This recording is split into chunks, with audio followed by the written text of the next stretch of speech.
Hey there, algebra fans. It's Mrs. Lindsay here to talk a little bit more about equations of lines. In specifics, the point and the slope method of writing the equation of a line. Stay tuned. Well, we've been talking about lines, and there are three ways we know of to express a line. There's the graph, looks like a line. There's the table, has a constant rate of change. And there's the equation. And the equation we know of is the slope-intercept form, y equals mx plus b. So if you need to write the equation of a line for the graph below, easy, right? First of all, I find 2 points on the line that seem to be readily apparent. In this case, I found -6, 1, and -3, -1. And the first thing I'd like to do, if I want to find y equals mx plus b, is find the slope. Well, in order to find the slope, I pick the point most to the left, and I notice that it's going downhill. To get to the next point, more to the right, I would have to go down and to the right. How far did I have to go down?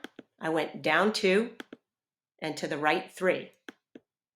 So the slope of this line, change in y over change in x, is -2 over 3. Now I have the slope.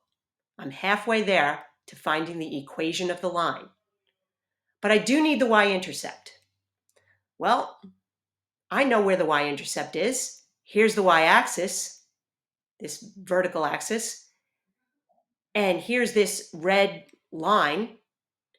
Where they meet or where they intersect, that's the y-intercept. They seem to intersect here at 0, -3. There it is. The y-intercept, 0, -3. So here's your equation. Y equals mx plus b. You know the slope, you know the y-intercept. Y equals -2/3 x minus 3. Pretty easy if you're given a graph to find the equation of the line. But what happens when you get a line that's not so simple? Here's a line that we can find 2 points, -7, 3, and -1, -1. So I think I can find the slope of this line. I go still downhill 4 and to the right 6. So -4 over 6. I simplify that. -2 over 3. Now I have the slope. All I need is the y-intercept, right? But what about that y-intercept? It's somewhere here between -1 and -2, but I'm not exactly sure where. I would only really be guessing. And in order to be exact, we can't guess. So there must be another way. Fortunately, there is. It's called the point-slope method, or the point-slope form of writing an equation. And it's called y minus y1 equals m times x minus x1. And yes, you need the slope, m, but you don't need the y-intercept. All you need is a random point on the line. So let's try this again, using the point-slope method instead of the slope-intercept method. All I need is a point and a slope. Okay, I like to write mini tables just because if I have 2 points, I like to organize them and write down where they are. So my first point, -7, 3, and -1, -1, I write this on a table. To find the change in y over the change in x, I can either get it from the graph by counting on the line, or I can get it from the table. But in any case, I can't find a really usable y-intercept. So what I'm going to do is use this point-slope method. And if you notice, it looks very similar to the formula for the slope. M equals y1 minus y2 over x1 minus x2. But in this case, it's just written in the form of an equation. So it looks very similar. So what we're going to do first is find the slope. I think we're all able to do that. We find the change in y over the change in x either by counting -4/6 or by using the table. How do you get from 3 to -1? -4. How do you get from -7 to -1? +6. Then simplify. Your slope is -2/3.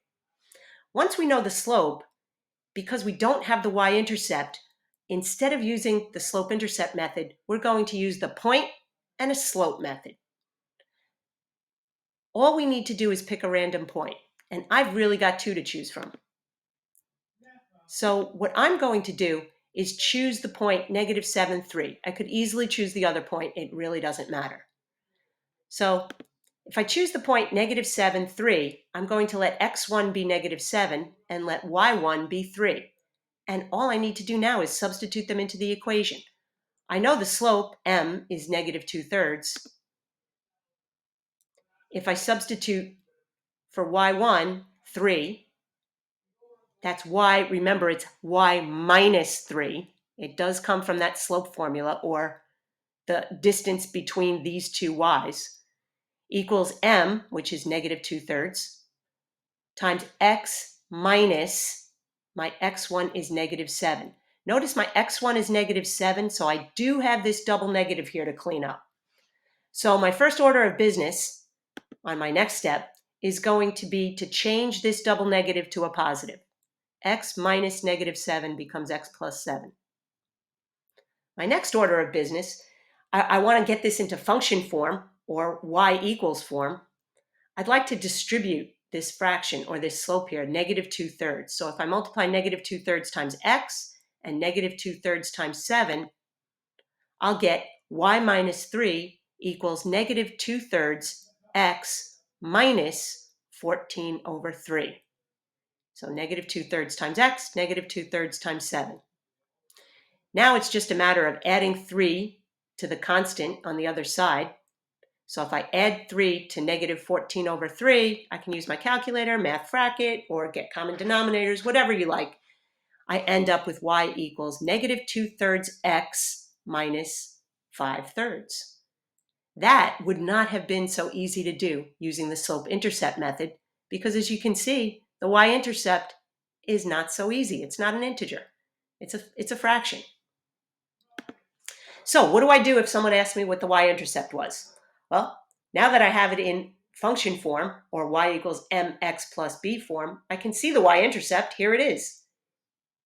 0, -5/3. There it is. You can kind of see that's approximately right on the graph.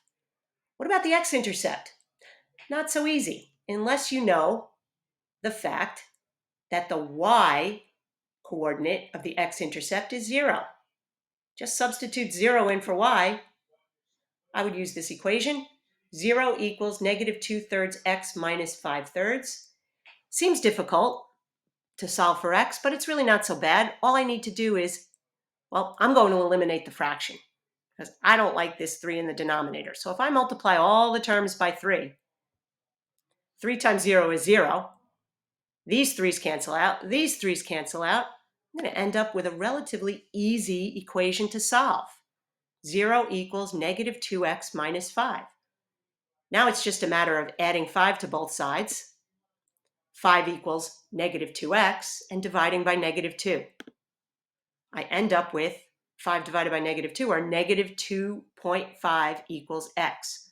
What is my x-intercept? Well, I know my x-coordinate is -2.5. Y-coordinate is always 0. There it is. And that's how easy it is to use the point-slope method. So we have two different forms to write the equation of a line. We have the slope-intercept method. That's if you happen to know the y-intercept. But if you don't know the y-intercept, you can use the point-slope method. Y minus y1 equals m times x minus x1. And then you don't need the y-intercept. All you need is a random point on the line and the slope. Bye for now. We'll do some practice tomorrow.